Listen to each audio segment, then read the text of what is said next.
नमः।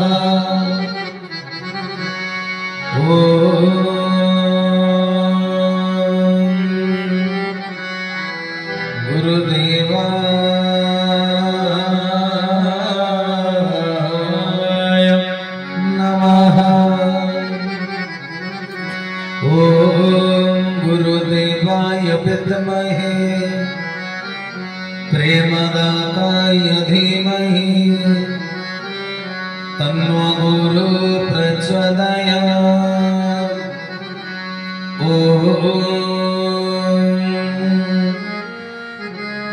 के कैवल्यदाताश्च सशरणागते ब्रह्मण्डनाथाय केशवाय नमो नमः। अव्यक्तं अमलानन्दं अच्युत शान्तिदायकं आधि व्याधि विनाशाय तस्मै श्री गुरवे नमः। नित्यं सुधं निरञ्जनं सच्चिदानन्द विग्रहं द्वैत विवर्जितं गुरु ब्रह्मा नमाम्यहम्। जस्य प्रसादात् भगवत् प्रसादो जस्य प्रसादात् नगतिः कृतोऽपि ध्यायेस्तु वन्दस्य जशस्त्री सन्ध्या वन्दे गुरुश्री चरणारविन्दम्। अखण्डानन्दबोधाय शिष्य संताप हरिणे सच्चिदानन्द रूपाय केशवाय गुरवे नमः। केशवाय गुरवे नमः। केशवाय गुरवे नमः। चरमधर सुखसागर नित्यरूपन सुंदर चरमधर सुखसागर नित्यरूपन सुंदर चरमधर सुखसागर नित्यरूपन सुंदर चरमधर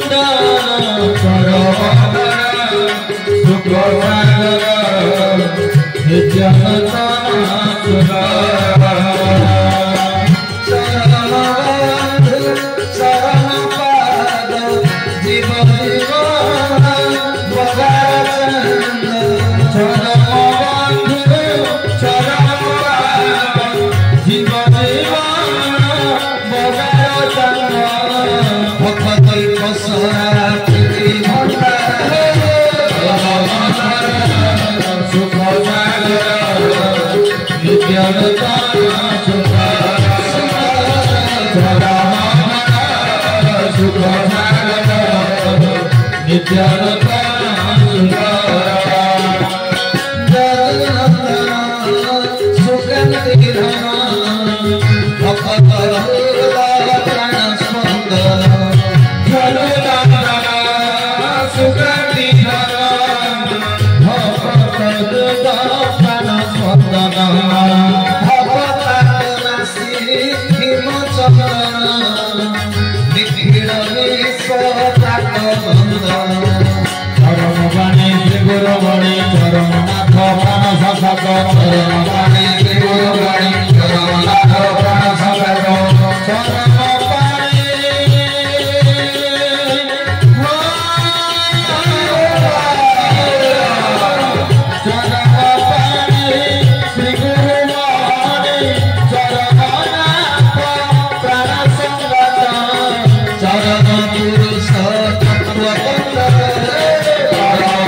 जुगावतार भगवती गुरुस्वामी कमनीय कांति नायक अनुपम शांति दायक मो शून्य हृदय पूर्ण पुरुष मनिजन मानस हंस भक्तजन नंदकारी हृदय कुंज विहारी मन गगन शशि हृदय कंदर वासी मो मनर मन मो प्राणर प्राण मो हृदय हृदय अव्यगत मंडलाधिपति पूर्ण ब्रह्म पूर्णेश्वर जगदीश्वर जगन्निवास सृष्टिर स्रष्टा पुरुष गुरुकुल चूड़ामणि जीवन देवता लीला पुरुषोत्तम अनंत श्री संपूर्ण चरमनाथ गुरुस्वामी केशव सुंदरंकर शंकर विरंचि वांछित अभय निर्भय परम पावन पद पंकजरे सर्वाद मानसिक भाव कोटि कोटि कोटि कोटि अनंत कोटि बार भूमिपात साष्टांग दंडवत तत्परे जीव परमर कथा आत्मा परमात्मार कथा गुरु शिष्य परंपरार कथा सृष्टि आउ स्रष्टा पुरुषों संबंध कथा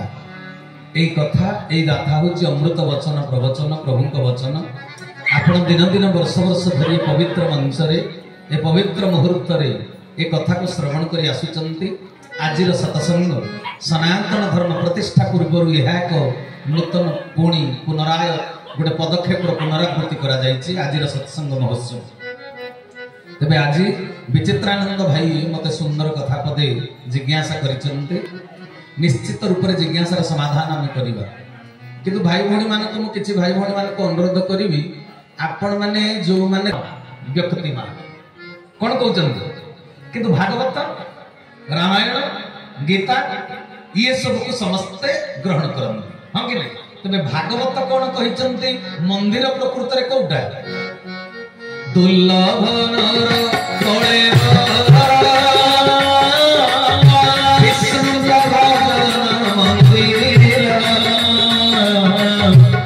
गुरु सत्यं सनातन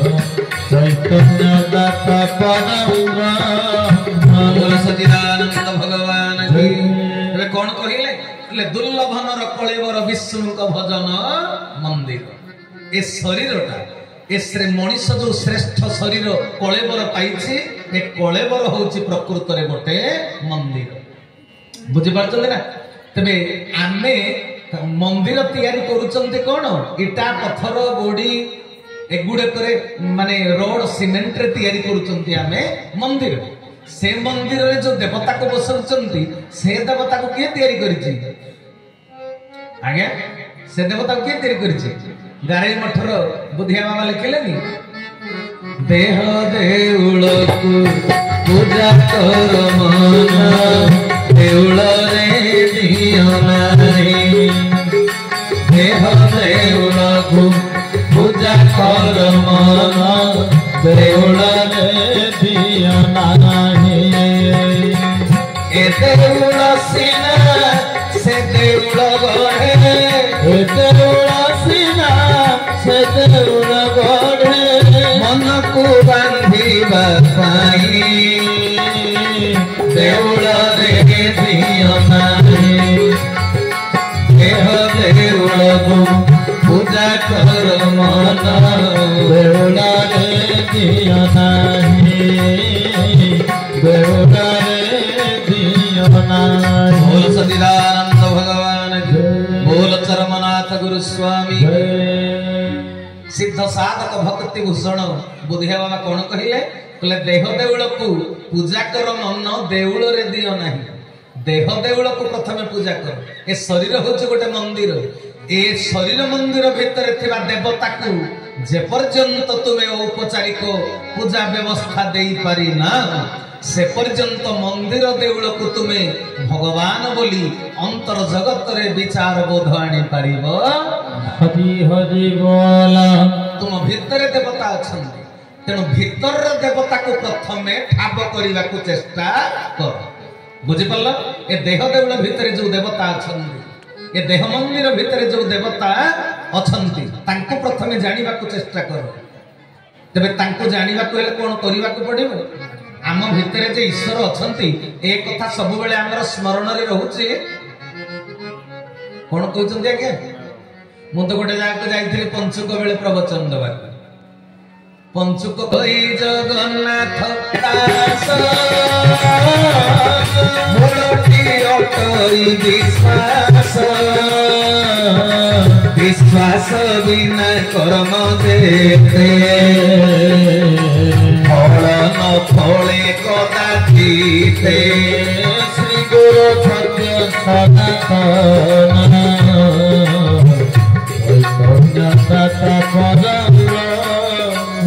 बोल सच्चिदानंद भगवान ठाकुर मोर चरम पुस्तक रे मध्य कहिले बोले केवल विश्वास से विश्वास बल रे तू तोर लक्ष्य स्थल रे पहुंची पारी तेनु केवल विश्वास तेनु सजन वृंद ठाकुरे जदि मो सामने रे छिड़ा हैचंदी तांको सामने सतसंग आसर रे मोर केमिति होबा दरकार आचरण ठाकुर कहले सतसंगे बस निश्चल ध्याने द्वादश शब्द सुधिब आमे ईश्वर को मान्यता दउचंदी किंतु ईश्वर को स्थिति को सब जगह रे स्वीकार करू ना तबे केमिति हमको ईश्वर कृपा करिवे कहंतु तेनु सजन वृंद प्रथमे कोठी देवता को दर्शन करिवो निज भितरे प्रथमे तेनु सजन वृंद ए देह होउची मंदिर मो ठाकुर सेति पई 23 संख्या चरम कल्याण देली तते शेष पारारे शेष धाडी रे कहउचंदी तले तो शरीर रूपक गृह को मंदिर सजाई दे से मंदिर रे तो मनर प्रियतम देवता को सबुदिन पई प्रतिष्ठित कराई दे तो अंतरर से श्रद्धापूर्ण निमंत्रण को अपेक्षा करी रहिली हरि हरि बोला ठाकुर तेबे हमर श्रद्धापूर्ण निमंत्रण को अपेक्षा करी रहिले नाही आमे ताको अंतरतम रे प्रतिष्ठित करैबा हमर श्रद्धापूर्ण निमंत्रण दरकार ताहले सजन वृंद कहिबा दरकार जे ठाकुर कहले तो शरीरटा को प्रथमे तो मंदिर सजेई दे शरीरटा केमिति मंदिर हबो आज्ञा ए शरीरटा केमिति मंदिर हबो ए शरीर को भीतर को कोन जीवा उचित कोन न जीवा उचित बाहर गोटे मंदिर जतले होउची आपण कोन सी आविधानिक शब्द रे तांको प्रकाश करी होबो नाही से किए बोली तांकर चरित्र चित्रण करी होबनी तांको स्वतंत्र परिचय रे भी परिचित करी होबो नाही किंतु साधारण भाव रे से जतले असीम रु ससीम होई धरापृष्ठ को आसीतिले तांकर केतेटा स्पेशलिटी स्वतंत्रता से स्वतंत्रता आजिर प्रश्न भितरे गोटे रहिछि इंटरलिंक से कथाटा आमे आलोचना करिबा ठाकुरंकर स्वतंत्रता कोन कोन बुझिचंदी केबे से गुरु भूमिका रे धरापृष्ठ को आसीचंदी गुरु भूमिका प्रति युग रे जेते बेले धर्म गुरु मानक द्वारा धर्म संस्थापन हेई पारेनी सेते भगवान आसंती हां कि नै त्रेतया युग रे अत्रि मुनि वशिष्ठ ऋषि विश्वामित्र सत्यक्षण सरभंग सतानंद अत्रि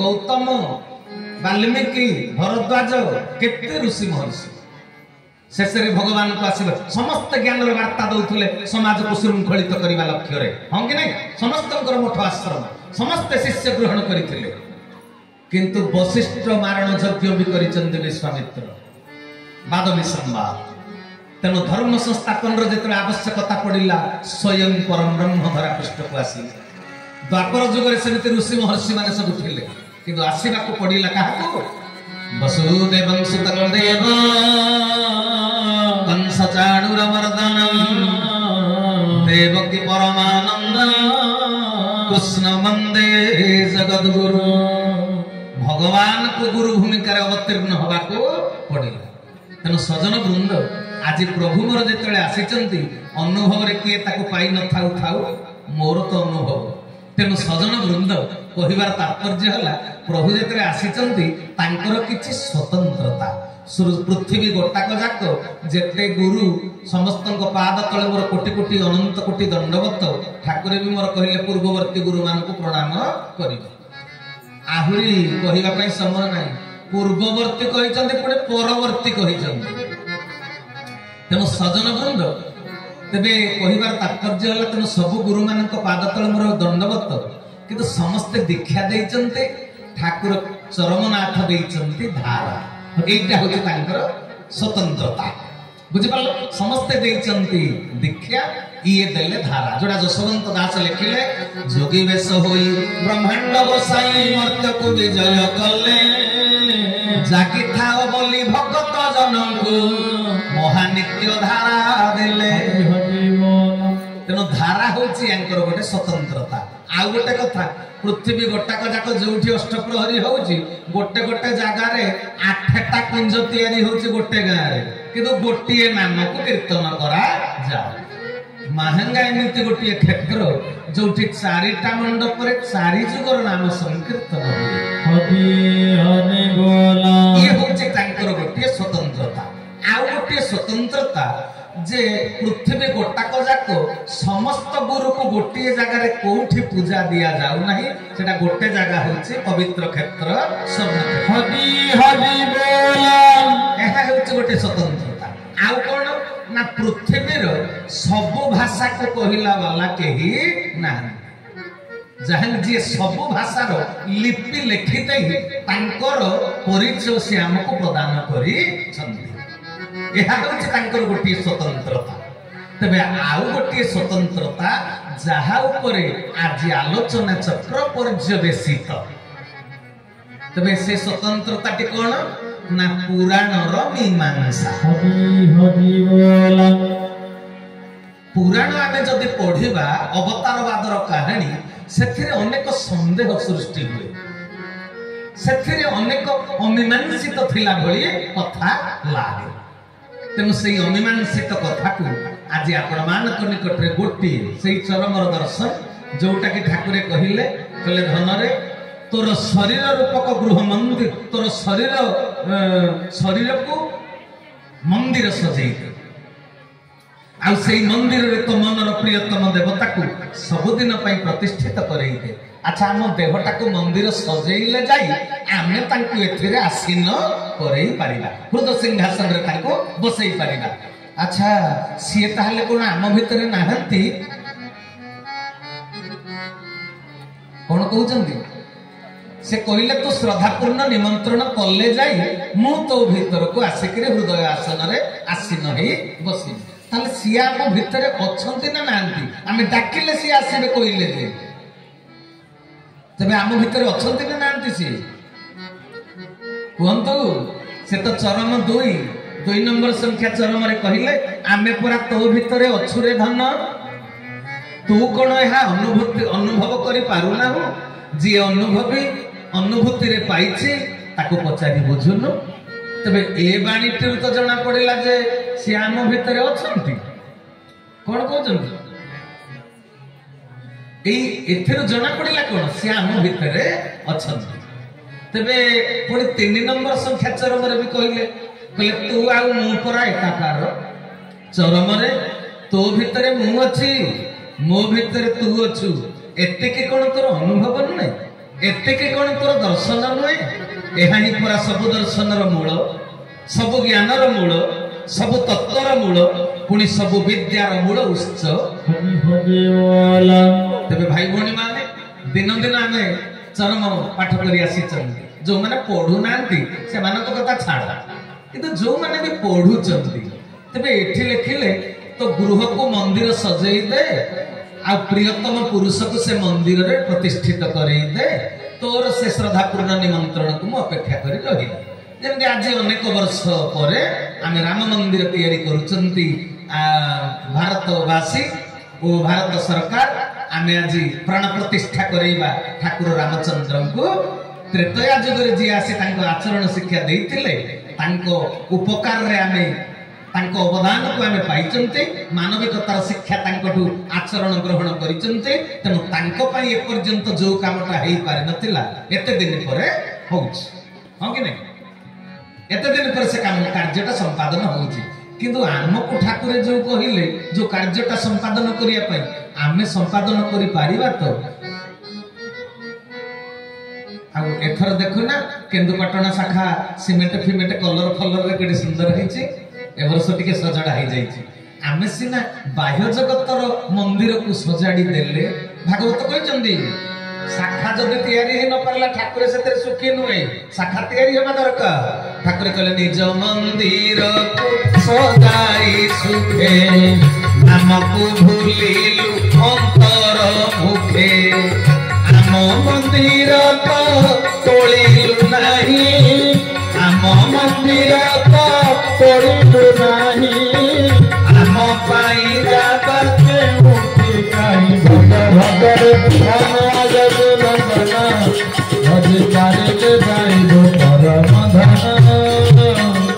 କହିଲେ ଆମ ପାଇଁ ବାସ କେଉଁଠି କାହିଁ, ଆମ ମନ୍ଦିର ତ ତୋଳିଲୁ ନାହିଁ। ଆଉ ଭାଗବତ କହିଲେ ଯେ କରେ ମତେ ଗୃହ ଦାନ, ସେ ପ୍ରାଣୀ ପୁରୁଷ ଉତ୍ତମ। ଭାଗବତ ଏକାଦଶ ସ୍କନ୍ଧରେ ଲେଖା ହେଇଛି ଯେ ମତେ କରେ ଗୃହ ଦାନ। ଭଗବାନଙ୍କର ଘର ତ ସେ ତ ଅଲୱେଜ ପ୍ରେଜେଣ୍ଟ, ଓମେନି ପ୍ରେଜେଣ୍ଟ, ସର୍ବବ୍ୟାପକ ସର୍ବକାଳୀନ, ସେ ସବୁଠି ପୁରୀ ରହିଛନ୍ତି। ପୁଣି ତାଙ୍କର ଘରଟେ କଣ ପାଇଁ ଦରକାର ନା ସେଇଟା ହବ ଆମର ଉପାସନା କେନ୍ଦ୍ର। ସେଇଥିପାଇଁ କହିଲେ ମତେ ଯିଏ ଗୃହ ଦାନ କରେ ସିଏ ଜଗତରେ ହଉଛି ଉତ୍ତମ ଲୋକ। ବୁଝିପାରିଲ ନା କଥା? ତେଣୁ ଜାଗାଟିଏ ଦରକାର, ଶାଖାଟିଏ ତିଆରି ହବା। ତେଣୁ କେତେ ସୁନ୍ଦର ଭାବରେ କଲର ଫଲର କରିକିରି ସୁର ଭାଇ ଆଦି ଚେଷ୍ଟା କରି ଲାଗି ପାଗି କେନ୍ଦୁପାଟଣା ଶାଖା ବାଲା ବଢିଆ କରି କରିଛନ୍ତି। ସେଟାକୁ ସିନା ସଜାଡି ଦେଲେ, କିନ୍ତୁ ଠାକୁରେ କହିଲେ ତୋ ଗୃହ ତୋ ଶରୀରକୁ ତୁ ମନ୍ଦିର ତିଆରି କରିଦେ, ତୋ ଶରୀରକୁ ତୁ ମନ୍ଦିର କରିଦେ। ଏହି ମନ୍ଦିରରେ ଆସିକରି ସିଏ ବସି, ତେବେ ସିଏ ଆମ ଭିତରେ ସିଏ ଅଛନ୍ତି ନା ନାହାନ୍ତି? ମୁଁ ପୂର୍ବରୁ କହିଲି, ସେ କହିଲା ଆମେ ପୁରା ତୋ ଭିତରେ ଅଛୁରେ ଧନ। ଠାକୁରେ କହିଦେଲେ ତୁ ଆଉ ମୁଁ ପରା ଏକାକାର। ଯଦି ଏକାକାର, ପୁଣି ତାଙ୍କୁ ଆମେ ବାହାରୁ କୋଉଠୁ ଡକେଇକି ଭିତରେ ବସେଇବା? ଏ ଦି ପ୍ରକାରିଆ କଥା ହେଇଯାଉନି ଆଜ୍ଞା?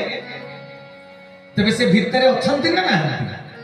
ଯଦି ସେ ଶ୍ରଦ୍ଧାପୂର୍ଣ୍ଣ ନିମନ୍ତ୍ରଣକୁ ଅପେକ୍ଷା କରି ରହିଛନ୍ତି, ଆମ ଭିତରେ ସେ ଅଛନ୍ତି ନା ନାହାନ୍ତି? ସେ ସ୍ୱୀକାର କଲେ ଯେ ମୁଁ ତୋ ଭିତରେ ଅଛି। ତେବେ ଏପରି କହିବାର କାରଣ କଣ? ବୁଝିପାରିଲେ? ଭାଗବତରେ ବି ଦୁଇବିଧ କଥା ଆପଣ ଶୁଣିଥିବେ।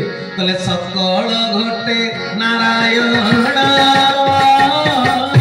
ଅସନ୍ତି ଅନାଦି କାରଣ, ଶ୍ରୀ ଗୁରୁ ସତ୍ୟ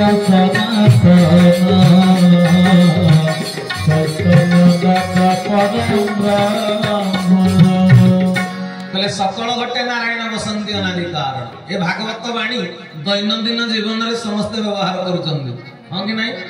ତେବେ କୁହ କିଏ ନ ଜାଣିଛି ୟାର ଅର୍ଥ? ନାରାୟଣ ଅଛନ୍ତି, ତାହେଲେ ତ ନାରାୟଣଙ୍କ ଗୁଣ ଯାହା ଆମ ଗୁଣ ହେବା କଥା ତାହା, ହଁ କି ନାଇଁ ଆଜ୍ଞା?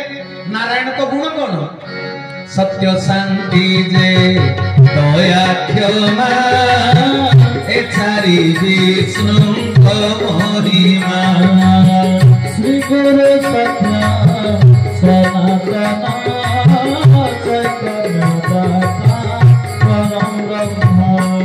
ସଚିଦାନନ୍ଦ ଚରମନାଥ।